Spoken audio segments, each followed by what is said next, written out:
Hi everyone, welcome back. So in this video we're going to be building, or not building, but really experimenting with MongoDB and how we can interact with MongoDB right from Flask. So we already built, if you remember here, we built app.py using Docker Compose. Now we want to build a database here, and this database will basically tell us how we can build or how we can generate this database, right? So how can we interact from this web over here all the way to the MongoDB, right? So this is what we're going to be understanding in this video. Okay, so the first thing is let's open the whole project so we can see it. So I'll go here and then search for terminal. So I want to open a new terminal. So let's first zoom in, and then I'll go to the desktop and then to tutorial 1, and then I'll open Atom here.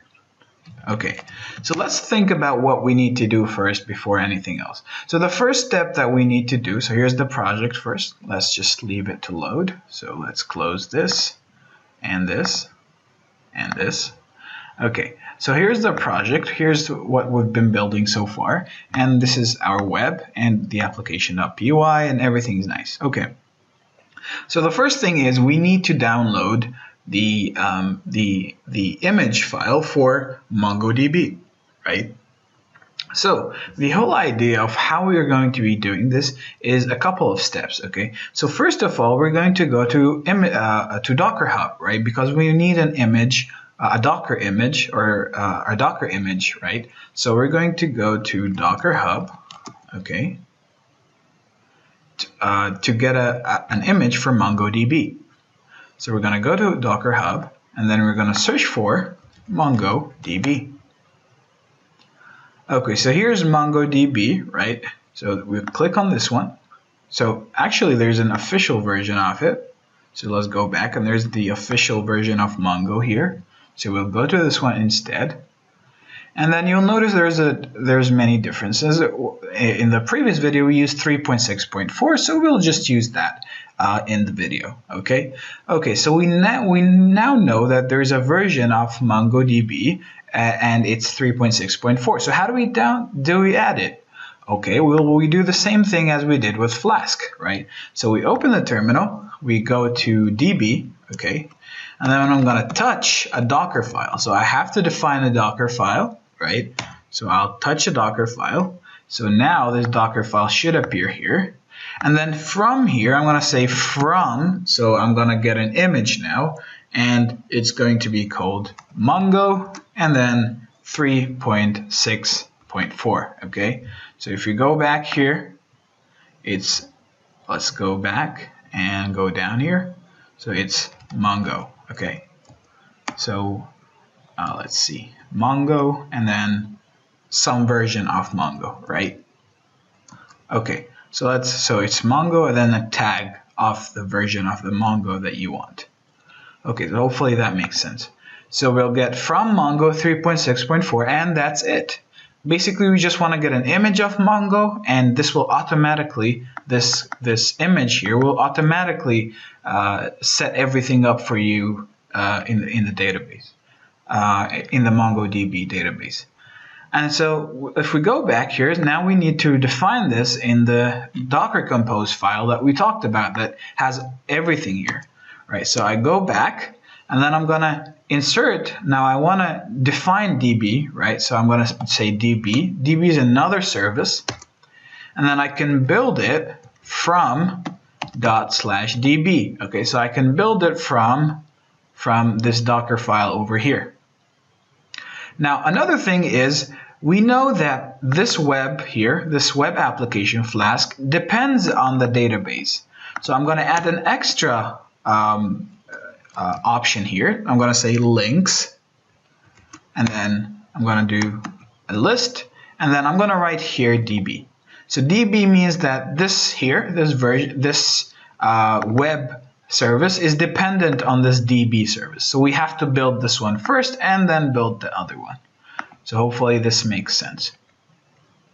Okay, so this should be it. So the first step is that we have the Docker image, and we've put it in this Docker file so we can build it. But then the second thing is, well, how do we communicate from this here, from this application? How do we communicate into this database right away? And the way we do this is actually to use Docker Compose itself, because Docker Compose creates a network for you to connect to the other database. Now, how do we do this? Well, the first thing is, I can't communicate from Python right away with the database, so I need some intermediary between them, right? So there's actually a library called PyMongo. So we're going to add a new library that we need called PyMongo. And PyMongo is, as the name might suggest, it's Python and then Mongo. So it gives you an interface to deal from Python and to deal right away with the database that you have. So we're going to need also PyMongo, okay? So now let's save this and build a project and see what happens, okay? So we're going to do sudo docker compose build. And the reason we're not doing up is because we've added some extra stuff here. And we've also added a new Docker file, and we've changed the Docker Compose. So all of these things, I've changed the main file, so I need to rebuild my project. So I'm going to sudo docker compose build. And then it's going to start building the process. And you would notice here that it goes right away to the step of pulling MongoDB from the Docker Hub. So I'm going to leave this download, and when it finishes downloading, I'm going to come back and we can resume the tutorial from there. Okay, so welcome back. So after we've built the project, you'll notice here that we've first downloaded PyMongo and installed it as an image. And then we also downloaded and installed Flask RESTful, and PyMongo here. So this is what will enable us to communicate with the database in the other file, okay? Okay, so far so good. So now let's go back to our application, so app.py. And now we want to somehow access the database that is in this file over here. So the way we use PyMongo is, well, first of all, I won't make a very official tutorial on PyMongo because you just have to know a few of the functions in it, and that's, you know, after that you can refer to the documentation. So we don't need to cover the entirety of PyMongo. So the way you would use it is basically you would say from PyMongo import, and then you're going to import the Mongo client. Now take care that the M is capital and the C is capital, okay? So import Mongo client, and then you're going to say, after you've defined your API, you're going to say, the next thing I'll do is to initialize a new client. So I'm going to say client is equal to Mongo client, and then in the URL of the client, I'm going to say MongoDB. So I'm going to say MongoDB, and then this sign, 2 dots and then 2 slashes, and then I'm going to say DB. And this DB should be the same name as in your Docker Compose file. So if you notice here, I named my database as DB. So this DB must be exactly the same as the one you named it in the Docker Compose. So that way I'm telling Mongo, hey, communicate with the MongoDB and it's defined from this Docker Compose file over here, so it will know that it's talking about this database over here. Now the final thing is to add a semicolon and then to add 27017. Now 27017 is the default port that MongoDB works on. So each MongoDB must have a port, and the default one is 27017. So any other a port, you would have to define it yourself. But for now, we'll just go with the default port for MongoDB, which is 27017. So now this client has basically connected into the database. Now the next thing we're going to do is to make a database, right? The first step is to create a database. So I'm going to say db is equal to client dot a new db. Okay, so I'm going to call my database as a new db. Okay, and then the second thing I'm going to do is I want to do a collections. So I'm going to say user num. So the number of users is equal to db, and then I want to make a new database. I'm going to call it user num. Okay, so this variable over here would denote this database, db user num, and or this collection over here. Now, inside this user num, I want to insert just one document, and it's going to be user num. So let's go back here, user num, and then dot insert. So I'm going to insert some stuff, and it's going to be like a JSON file. And then here I'm going to have number of users.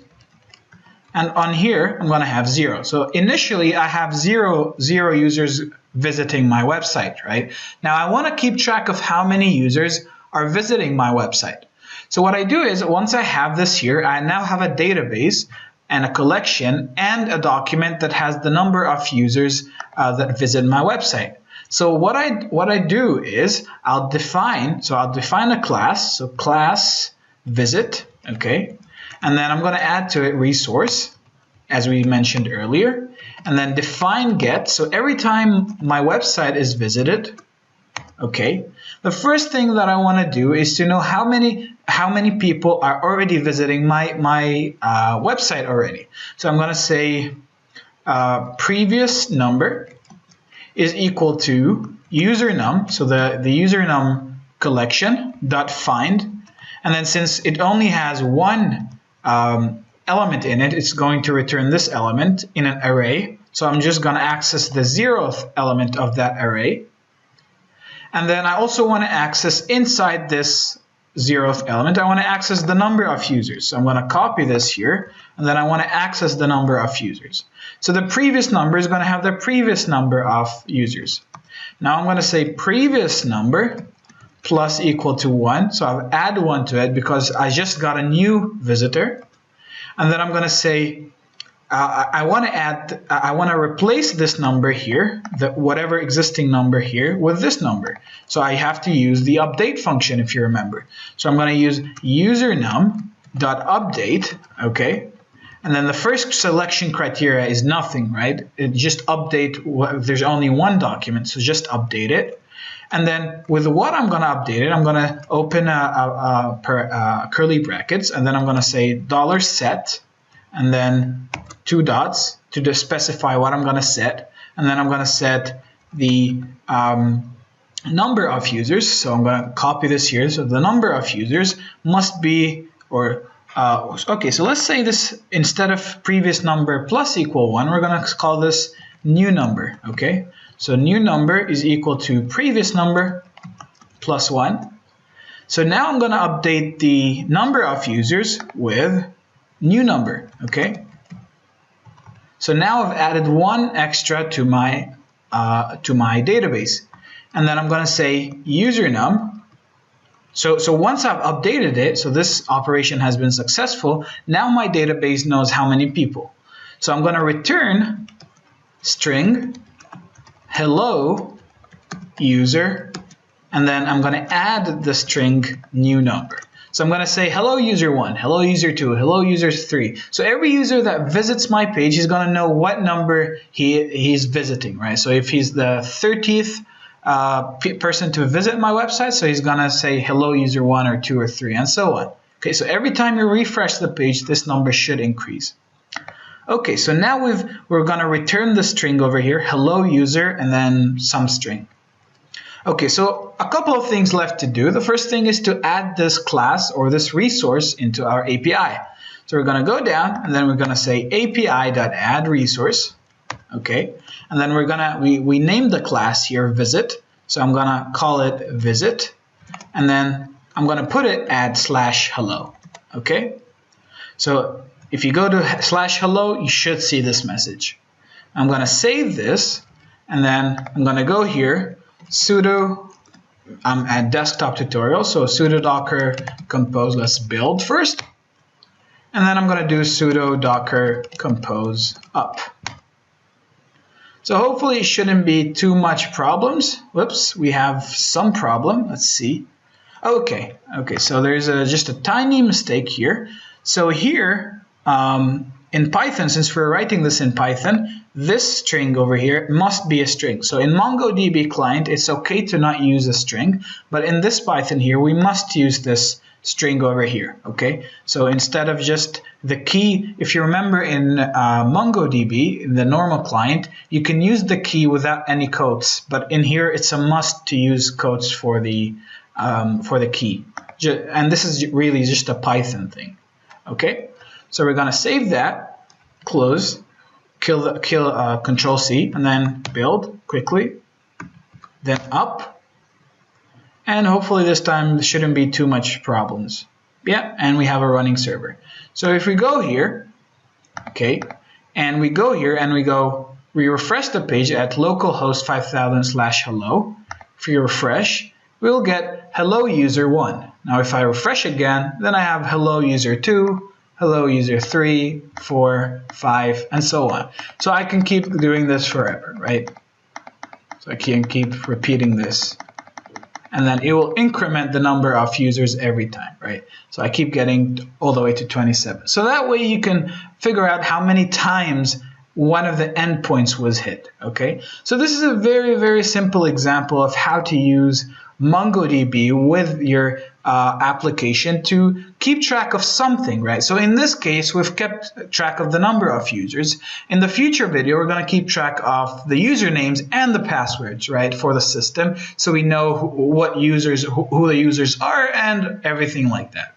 So hopefully now the whole picture is starting to engrave in your brain of how the whole workflow of building an API works. So yeah, we'll stop here and I'll see you in the next video. So until the next video, happy coding.